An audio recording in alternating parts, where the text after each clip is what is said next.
एक असां जी मुर्शिद वाहे परवाह के जी नाही, एक वसा जी मुर्शिद वाहे। बिस्मिल्लाहिर्रहमानिर्रहीम। अस्सलाम वालेकुम। आप लोगों ने ये नोट किया होगा कि इलेक्शन के दौरान मैं कहीं भी नहीं निकला, मैं अपने घर में ही रहा। दोस्तों ने कहा कि जलसा करें, मैंने मना कर दिया। कॉर्नर मीटिंग करें, मैं कहा कोई ज़रूरत नहीं है, जो खुद जाए काम करे बिस्मिल्लाह। जलसा मुफ्त में नहीं होता, 8-10 करोड़ रुपया जलसे पे खर्च होता है। क्यों मैंने मना किया और घर से मैं बाहर क्यों नहीं निकला? 2.5-3 महीने पहले ही इलेक्शन का रिजल्ट बिक चुका था और पेमेंट भी हो गई थी, पेमेंट भी कर दी गई थी। जब मैं हमेशा कहता था, और मेरे कुछ दोस्त कहते थे आप बार बार क्यों कहते हैं, मैं हमेशा कहता था कि फेडरेशन की अलामत हमारी फौज है, रखवाली है फेडरेशन की। इस इलेक्शन ने प्रूव कर दिया, कोई भी सियासी पार्टी, कोई भी सियासी लीडर अब नेशनल लेवल पे, कौमी लेवल पे कोई भी नहीं है, सब सूबे लेवल पे आ गए। इस इलेक्शन ने प्रूव कर दिया। अब जहां तक सवाल है कि हमने दिलचस्पी नहीं दिखाई, वो मैंने बता दिया कि 2.5-3 महीने पहले ही हमें पता था कि पेमेंट हो गई है, जहां जहां जानी थी पेमेंट चली गई हैं।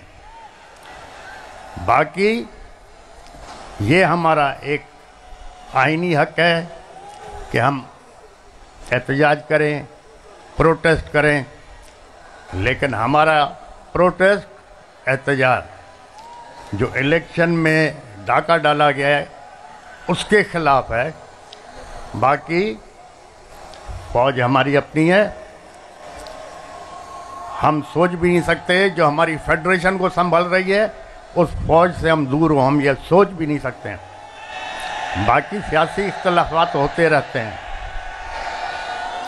और सियासत से मैं थोड़ा दूर इसलिए रहता हूँ क्योंकि मैं हमेशा कहता हूँ जो जितना अच्छा झूठ बोल सकेगा उतना अच्छा लीडर बन सकेगा। तो इसीलिए मैं ज़्यादातर दूर रहता हूँ कि झूठ बोलना कम पड़े। बाकी जहाँ तक इलेक्शन का सवाल है, जो जीता है वो खुद परेशान है, सर पकड़ के बैठा हुआ है, और जो हारा है या हरवाया गया है वो सब हम रास्ते पे निकले हुए हैं।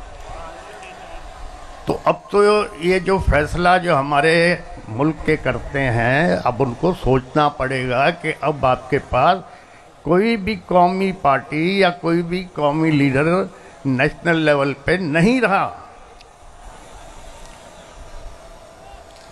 तो अब कौन बचा फेडरेशन संभालने वाला? सिवाय फौज के कौन बचा है?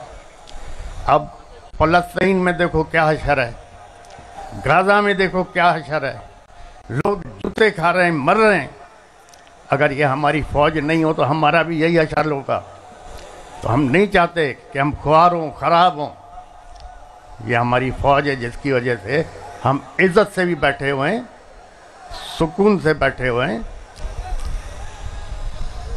यही फौज हमारी बॉर्डर संभाल रही है, यही सरहदों को संभाल रही है, दहशतगर्दी से मुकाबला कर रही है। इसी वजह से हम आराम से घूम रहे हैं, फिर रहे हैं। बाकी जहाँ तक सवाल है इलेक्शन का, इस पे भी मैं ज़रूर थोड़ी रोशनी डालना चाहूँगा। अब इंट्रा पार्टी इलेक्शन है। इंट्रा पार्टी इलेक्शन जिस तरह पीटीआई ने कराया उसी तरह नून लीग ने कराया, उसी तरह पीपल्स पार्टी ने करवाया, उसी तरह फंक्शनल लीग ने कराया।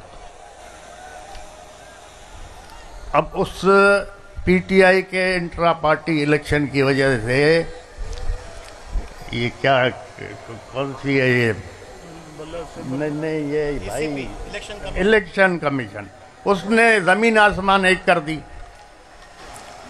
अभी जो इतनी बड़ी खरीदो फरोख्त हुई है इस इलेक्शन में, जनरल इलेक्शन में, तो कहाँ है ये इलेक्शन कमीशन, कहाँ सो रही है? इस पे भी तो कुछ बोले। इमरान खान को सब चोर कहते हैं, चलो ठीक है, चोर है ना। क्या किया है तोशाखाना में?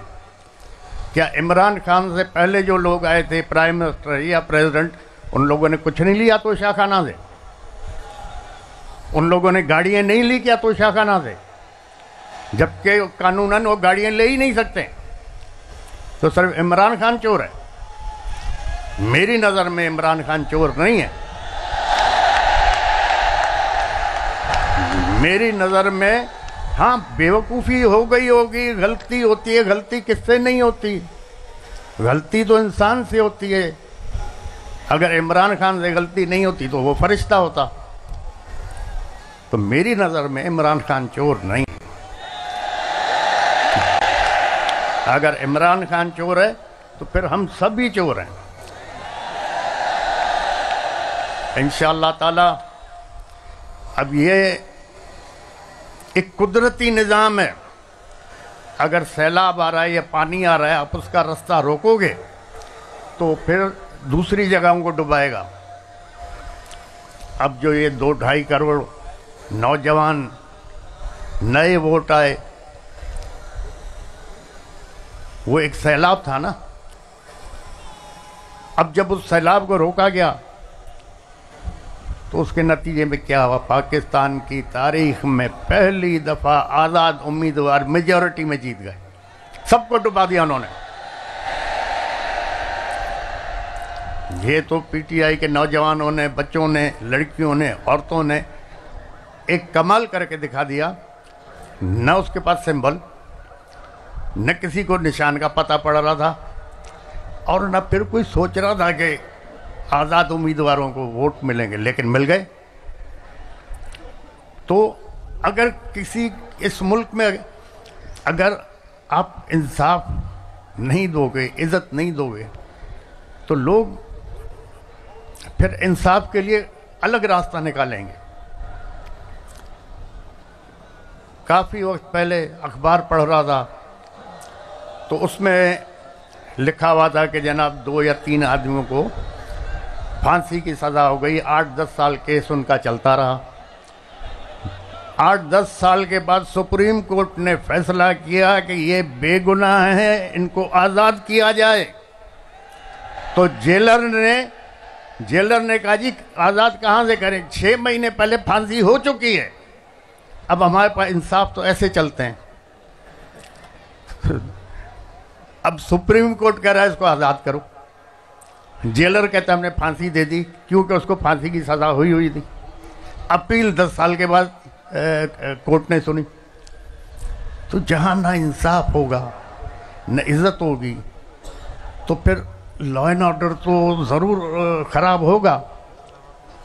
इंशाअल्लाह ताला अब सोचना यह है कि कानून के दायरे में रहते हुए और इज़्ज़त से इस मसले को बाकी पार्टियों के साथ JUI हो गई, जमात इस्लामी हो गई, और मज़ीद जो भी हमारे साथी हमारे साथ आना चाहें, हम उनसे मिल के उनके मशवरे के साथ इसको चलाएंगे। जहाँ तक मुझे पता है, जो मैं समझता हूँ, जो ऊपर खिचड़ी बन गई है, 8-10 महीने से ज़्यादा ये हुकूमतें चलना ही नहीं है।